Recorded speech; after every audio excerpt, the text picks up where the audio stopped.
আজকের দিনটা শুরু থেকেই ব্যস্ততায় ভরা। কয়েকদিন বাবার বাড়িতে ছিলাম, তাই বাসায় ফিরে দেখি অনেক কাপড় জমে গেছে। এত কাপড় একসাথে দেখে প্রথমে একটু চিন্তা হলেও ভাবলাম এক এক করে সব কাজ শেষ করতেই হবে। বাবার বাড়ি থেকে আসার সময় মা অনেকগুলো জিনিস দিয়েছিল, সঙ্গে নিয়ে এসেছি সবকিছু। আম্মু অনেক রকম ফল ফ্রুট আর সংসারের জন্য কত কিছু দিয়ে দিয়েছে। তো বাসায় আসার সাথে সাথে কিছুক্ষণ পর সেগুলো খুলে আমি গুছিয়ে রাখছি।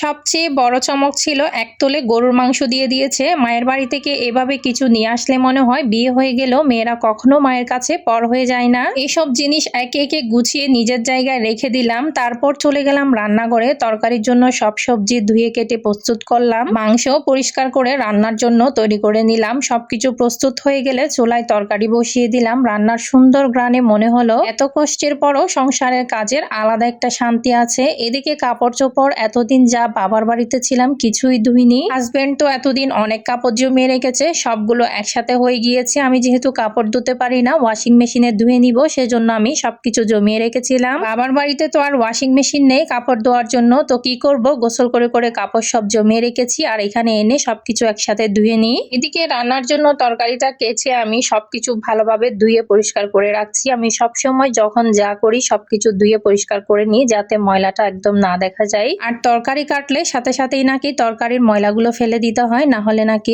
অনেক একটা অসুবিধা হয়, আমার শাশুড়ি বলেছিলেন। তো কি অসুবিধা হয় সেটা জানতে হলে অবশ্যই আমার ভিডিওতে কমেন্ট করবেন, আমি আপনাকে অবশ্যই ইনবক্সে বলে দিব।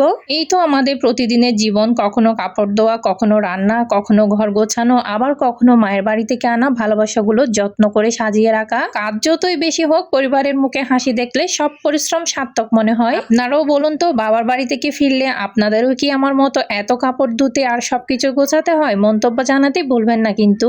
আপনাদের ভালোবাসায়, আপনাদের একটা সুন্দর লাইক কমেন্টেই আমাকে প্রতিদিন নতুন ভিডিও বানানোর অনুপ্রেরণা দেয়। তারপর এদিকে রান্না বান্না শেষ করে চলে এসেছি কাপড়গুলো সবকিছু প্যাকেট থেকে বের করে নিতে। সবকিছু আমি প্যাকেট থেকে বের করে নিয়েছি, তারপর যার যার জায়গায় গুছিয়ে রাখতেছি। কিছু কাপড় এখানে একদমই ব্যবহার করা হয়নি, সেগুলো আমি আলাদা করে নিচ্ছি, রেখে দিব। আর কিছু কাপড় যেটা আমরা ইউজ করেছি সেটা আমি ধোয়ার জন্য আলাদা করে নিচ্ছি। কাপড় শুধু ধুলে তো হয় না, কাপড় ধোয়া শেষ হলে আবার সেগুলো সুন্দর করে শুকাতে দিতে হয়। তো আমিও কাপড়গুলো সুন্দর করে শুকাতে দিয়ে দিয়েছিলাম। ওয়াশিং মেশিনে কাপড় ধুলে হয় কি, মেশিনে একদম অর্ধেকে বেশি শুকিয়ে দেয়, আর একটু 1 ঘন্টার মতো রোদে দিলেই শুকিয়ে যায়। কাপড়গুলো শুকিয়ে যাওয়ার পর সেগুলো ভাঁজ করে আবার গুছিয়ে রাখারও একটা কাজ আছে। আমি সব কাপড় একেবারে এক এক করে গুছিয়ে রেখে দিয়েছি। তো আজকের মতো ভিডিওর একদম শেষ পর্যায়ে চলে এসেছি। সবাই ভালো থাকবেন, সুস্থ থাকবেন। Thanks for watching my video.